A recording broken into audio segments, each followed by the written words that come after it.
एको बात बताओ भाई लोग, अनुपम यादव आजकल दिखाइए नहीं देत, कहाँ रहत अभी, कौना दुनिया में बारी में। आज से 1-2 महीना पहले पवन सिंह के साथ टकराली है तो खूब boss, I love you boss, जो है सो बॉस है, भैया नहीं हमको चमकाया है, भैया नहीं हमको स्टार बनाया है। आज जब भैया के इलेक्शन के समय आयल बा तब भैया से दूरी बना के रखले बारी। लागत है कि कहीं ना कहीं उनका आरजेडी से गहरा नाता हो गल बा, काहे कि आरजेडी सपोर्टर में बारी, टाइटल में यादव लागल बा। फिर भी ये सब इलेक्शन फिलेक्शन आवत रहला जात रहला, लेकिन पवन सिंह आ अनुपम यादव के जोड़ी जो भोजपुरी में धमाल मचैले रहे, स्क्रीन पे चल रहा बा। बोलो देख ली कौन कौन सॉन्ग, 2-4 उनकर सॉन्ग जो बा अनुपम यादव और पवन सिंह के साथ जो नया रहे, धूम मचा के रखते रहे, कितना कितना मिलियन सब गए रहे।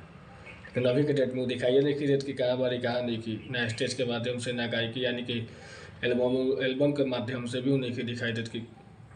हो सकता है कि हाँ यहाँ एल्बम के माध्यम से बिजी बनी हुआ है, एल्बम के माध्यम से बिजी, यानी कि यहाँ स्टेज तो होता है वहाँ होता है, लेकिन ऐसा कोनो खोजे खबर उनको नहीं दिखाई देती कि कहाँ बारी।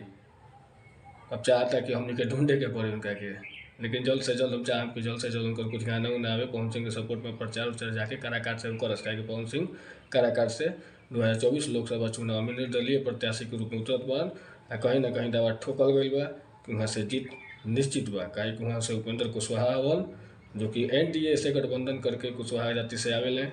और ऑलरेडी भी कुशवाहा जाति कहीं दिले बा टिकट, तो कुशवाहा के वोट वहाँ कटी और बाबू साहब के आबादी वहाँ 3,50,000 के करीब बा, यानी कि 3.5 लाख के करीब वहाँ पे बाबू साहब के वोट बा। तो कहीं ना कहीं अगर पवन सिंह उस वजह से उतरत रहन वहाँ मैदान में, तो देखे के तो पड़बे नहीं करी कि वहाँ कहा कि ताल ठोकत रहन, कहीं ना कहीं कुशवाहा का वोट कटी और बाबू साहब कहीं एक तरफा जातिवाद तो यहाँ बिहार में चलते बा, रुकल कहाँ बात तक, लेकिन फिर रुकी। लेकिन फिर भी काम करे वाला लोग के देवे के चाही। फिर भी हम चाहम कि पवन सिंह के बहुत बड़का फैन है, पवन सिंह निकलस, जीतस और विजयी भवा होखस। धन्यवाद।